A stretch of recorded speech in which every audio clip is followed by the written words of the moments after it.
11वां अध्याय अन्नदान का महत्व। व्यास जी बोले, हे प्रभु, जो पापी मनुष्य हैं वे बड़े दुख से पीड़ित हो यम के मार्ग में जाते हैं, तथा जो धर्मात्मा है वे सुख पूर्वक यमलोक को जाते हैं।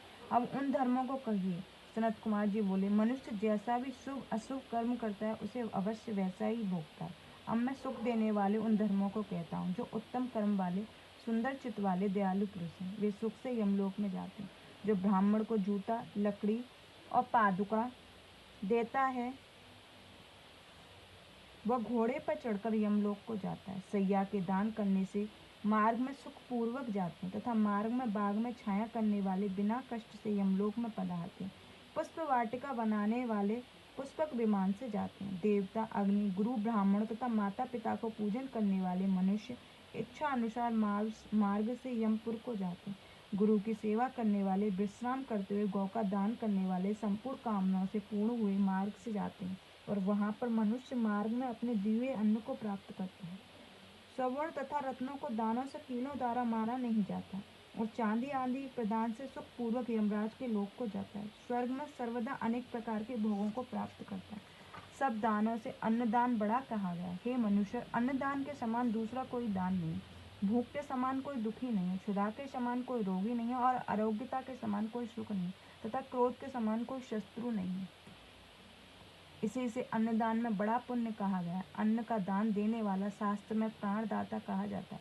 प्राणदाता संपूर्ण दान करने वाला कहा जाता है, इसलिए अन्नदान करने से समस्त दोनों का फल मिल जाता है।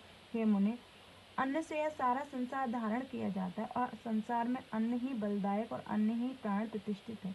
जो ब्राह्मण तथा दुखी को अन्न दान कराता है वह अपने परलोक संबंध उत्तम निधि को देता है। जो क्रोध को त्यागता है वह यहाँ सदा स्वर्ग में आनंद को प्राप्त करता है। जो पितर, ब्राह्मण और देवताओं को भोजन से संतुष्ट करता है उसको बड़ा पुण्य का फल मिलता है। जो मनुष्य ब्राह्मण के मांगने पर भोजन देता है वह प्रलय काल में स्वर्ग को प्राप्त करता है। हे महामुनि, अन्नदान करने से स्वर्ग में जो दिव्य लोक रचे हैं उसको सुनो। अन्नदान देने वालों को, बड़ी कांति वालों को योग लोक, ये लोक प्राप्त होते हैं। अन्न साक्षात ब्रह्मा, विष्णु तथा शंकर जी हैं।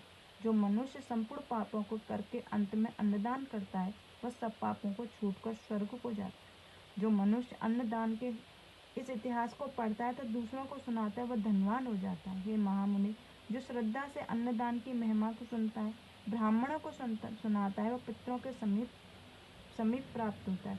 इति सिंह महाप्राण 5वीं उमा सहित 11वां अध्याय समाप्त। जय गुरु जी, शुक्राना गुरु। ओम नमः शिवाय। शिव जी सदा सहाय। ओम नमः शिवाय। गुरु जी सदा सहाय। ओम नमः शिवाय। शिव जी सदा सहाय। ओम नमः शिवाय। गुरु जी सदा सहाय। जय गुरु।